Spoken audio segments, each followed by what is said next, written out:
का शब्द इस्तेमाल किया जाता है कि ये माया भी इस प्रकार से केवल एक सामानों को नहीं कहते, माया केवल सोने चांदी हीरे जवाहरात को नहीं कहते, माया केवल महल माड़ियों को नहीं कहते, माया केवल सुंदर जिस्मों को नहीं कहते। हर वो चीज और हर वो कारण जो हमें इस सत्य से और सत्संग से और गुरु से दूर ले जाए, वो माया हुआ करते हैं। हर वो चीज और हर वो कारण, केवल चीज नहीं, अक्सर माया हम चीजों को कहते हैं, नहीं, हर वो चीज और हर वो कारण तो चीजें हैं और कारण तो अनेकों रूपों में हमारे सामने आ जाते हैं, जिसके कारण हम सत्य के मार्ग से दूर जा सकते हैं, हम अपने विश्वासों को खो सकते हैं, हम सत्संग से दूर हो सकते हैं, हम गुरु के ऊपर भी शंका कर सकते हैं। तो इस प्रकार से हर वो चीज और हर वो कारण जो हमें गुरु साथ संगत निराकार से दूर ले जाए, वो माया हुआ करती है। तो इसलिए इस माया के असर में ना आना, माया जेड़ी रंग बिरंगी तेरा जी पर चांदी है, पक्की गल समझ ले मेरी ये आंदी ते जांदी है। तो इस प्रकार से ये माया नाना प्रकार के जो रूप धारण करके सामने आती है, तो इससे खबरदार रहने के लिए तमाम धर्म ग्रंथ कहते आ रहे हैं, तमाम वेद शास्त्र कहते चले आ रहे हैं।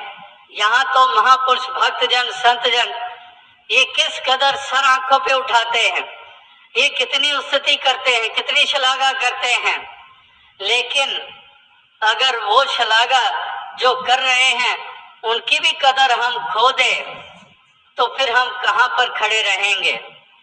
जो हमारी स्तुति कर रहे हैं बगैर की सोच समझ के हमारी सिफ्त किए चले जा रहे हैं और हम उनके साथ ही बदसलूकी करते चले जाएं, हम उनके साथ ही विपरीत भाव से पेश आते चले जाएं, तो फिर हम समझ सकते हैं कि हमारी कितनी कीमत है, हम कहाँ पर खड़े हैं। तो इसलिए ना सिफत का असर, ना कोई निंदा का असर, कि निंदा वकीली का भी असर नहीं। एक इस प्रकार से ना वाणी को निंदा में लगाना और ना ही निंदा का असर ग्रहण करना। जे लोग सलाहें ता तेरी उपमा, जे निंदे ता छोड़ ना जाए। कि अगर लोग शलाघा करते हैं, उपमा करते हैं, महिमा गाते हैं, तो तेरी वड्याई, और अगर किसी ने एक अपयश का कोई शब्द भी इस्तेमाल कर दिया या विपरीत शब्द का इस्तेमाल कर दिया, तो इस कारण भी तेरे से दूर ना हो जाए। यानी कि दोनों लिहाज, कि जो नर दुख में दुख नहीं माने, सुख स्नेह और पहने ही जाके कंचन माटी माने। और आगे चलकर यही कहा है कि ना ही मान अपमाना, ना निंदा ना स्तुति, ना मान ना अपमाना। तो इस हर शोक से रहे न्यारा, कि हर और शोक से न्यारा। तो इस प्रकार से यानी कि किसी चीज का भी वो असर नहीं ग्रहण करता, कि एक वो ढंग है चलने का कि हम आसमान की तरफ देखकर चल रहे हैं, आसमान की तरफ देखकर चलेंगे, फिर इसका मतलब क्या कि सामने से हमारी दृष्टि हट जाएगी। सामने से दृष्टि हट गई तो हम चल रहे हैं, आगे क्या है पता नहीं, किसी चीज से टकराएंगे, कहीं पर ठोकर खाएंगे। अब दूसरी स्थिति देखें कि आसमान की तरफ अब नहीं देख रहे हैं, हम नीचे की तरफ देख के चलना शुरू कर दें, अपने पैरों की तरफ, जमीन की तरफ, ठीक अपने पांव की तरफ नजर लगाकर चलना शुरू कर दें। फिर क्या होगा? फिर भी वही स्थिति, फिर भी हम सामने कुछ नहीं देख रहे हैं। पहले आसमान की तरफ देख रहे थे तो सामने कुछ नजर नहीं आ रहा था। अब दूसरी एक्सट्रीम है, अब दूसरी एक्सट्रीम ये है कि हम बिल्कुल नीचे की तरफ देख रहे हैं, अब सामने से दृष्टि हट गई है, सामने कुछ नजर नहीं दे रहा आ रहा है। अब फिर ठोकर, फिर सामने क्या है नजर नहीं आ रहा है। तो फिर सही दृष्टि क्या है? सही दृष्टि है सामने। कभी आप देखें, सामने जब आप देखते हैं आपको आसमान भी नजर आता है, आपको धरती भी नजर आती है, आपको सामने जो कुछ है वो भी नजर आता है। तीनों तरफ निगाह हो जाती है। जब सीधा सामने देखते हैं तो ये एक्सट्रीम नहीं है। जो पहले दो प्रकार की एक्सट्रीम्स, अक्सर एक्सट्रीम्स में हम जीते हैं, या फिर हम बिल्कुल आगे बेंड होके चलते हैं, या फिर पूरी बैकवर्ड्स बेंड होके चलते हैं। एक सही अपने शरीर का पोस्चर करके जब हम चलते हैं, वही एक कंफर्टेबल चाल होती है जीवन की। तो कहने का भाव क्या है कि एक्सट्रीम्स में नहीं भक्त जीता है। वही बात कि जो नर दुख में दुख नहीं माने, सुख स्नेह और पहने जाके कंचन माटी माने, वो एक्सट्रीम्स में नहीं जीता है। एक मध्य मार्ग जिसको हम कहते हैं मिडल पाथ, जो गौतम बुद्धा जी ने भी कहा कि एक मिडल पाथ, एक मध्य मार्ग। कहीं पर भी हम एक्सट्रीम करते हैं। अगर हम कोई सितार या गिटार बजाएं तो एक जिसकी वो तारें होती हैं वो बिल्कुल कसी हुई हों तब भी सही आवाज नहीं आती, और हमारी उंगलियों के ऊपर भी पीड़ा होती है। और उसका दूसरा सिनेरियो कि उन तारों को बिल्कुल ढीला कर दें, एक दूसरी एक्सट्रीम में चले जाए, तो वहां पर भी बिल्कुल वो यंत्र बेसुरा हो जाएगा, और उस हालत में भी हमारी उंगलियों को पीड़ा होगी। बिल्कुल ढीली तारों को भी अगर हिलाकर देखें उंगली के साथ उस इंस्ट्रूमेंट, म्यूजिकल इंस्ट्रूमेंट की, तब भी वो आपकी उंगली को जख्मी कर सकता है। इसी प्रकार से घोड़े की लगाम का भी उतना ही खिंचाव है कि ना बिल्कुल स्टैंड स्टिल हो जाए, बिल्कुल रुक जाए, और ना ही बेकाबू हो जाए।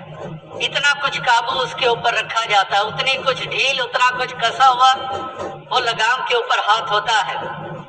तो कहने का भाव क्या है? कहने का तात्पर्य यही है कि इस प्रकार से भक्त महापुरुष संत जन ये हमेशा ही ये जो कुछ भी लिखा कहा गया है आज तक वेदों, शास्त्रों, धर्म ग्रंथों में और नित्य प्रति जो सत्संग में सुनते हैं, वो सब हमारे मन को वो अवस्था प्रदान करने के लिए ही है कि अगर हमारे मन को अवस्था प्राप्त हो गई तो इस मन को सहजता मिल जाएगी, इस मन में प्रेम भाव भरपूर हो जाएगा, और हम सही मायनों में, जहाँ से दास ने बात आरंभ की थी कि एक सही मायनों में भक्ति कर पाएंगे जो निष्काम भाव की होगी, जो प्रेम भाव की होगी, जो हमारी भक्ति शर्तों के ऊपर आधारित नहीं होगी, हमारा प्रेम किसी गरज के कारण नहीं होगा, और इस प्रकार से समर्पण भाव से युक्त होकर इस निराकार के ऊपर अकीदा विश्वास परिपक्व रखते हुए हम सहज चाल जीवन की चलते चले जाएंगे, और किसी भी अति की तरफ ना जाकर हम इस प्रकार से इस निराकार के होकर इसके गुणगान करते चले जाएंगे, और इस प्रकार से ये जीवन को आनंदमय बनाएंगे। केवल कुछ घड़ियों को ही नहीं, हर पल को हम आनंदमय बनाएंगे, और इसलिए घड़ी घड़ी पल पल छिन छिन इस निराकार का एहसास, इसके साथ जुड़े रहना, जिसको हम स्मरण कह रहे हैं, इसलिए ये सत्संग को भी विशेषता देते हैं, और इस निराकार का स्मरण भी उठते बैठते करते हैं। इसको कभी भी भुलाते नहीं हैं, और ये मन रूपी आंखें इससे हटाते नहीं हैं। हमेशा ये मन रूपी आंखें इसी और रहती हैं, यानी कि इसका एहसास ये हमेशा बनाए रखते हैं। और जब इसी का एहसास आटो पहर बना हुआ है, जब इसी का एहसास ये कदम कदम पल पल के ऊपर है, तो फिर ये सारी ही जो कुछ भी हमने सुना महापुरुषों की वाणी के रूप में, जो महापुरुषों ने बताया, तो ये पल पल छिन छिन का एहसास, इसकी याद ये इतनी मदद करती है कि जो हमने सुना, जो हमने सुनाया, जो हमने पढ़ा, जो हमने पढ़ाया, क्योंकि पल पल इसका चेता है, तो इसलिए वो सब की सब शिक्षाएं वो हमारे लिए मददगार साबित हो जाता है, वो सुमिरन। तो इसलिए वो सब हमारे जीवन में रच जाता है, और हमारे जीवन को खूबसूरती मिलती है, हमारे जीवन को सहजता मिलती है। तो यही अरदास प्रार्थना कि दातार कृपा करे कि सभी को ऐसी तौफीक दे, सभी को शक्ति दे, ताकि इस प्रकार की भक्ति सभी कर पाए। साध संगत जी धन्य।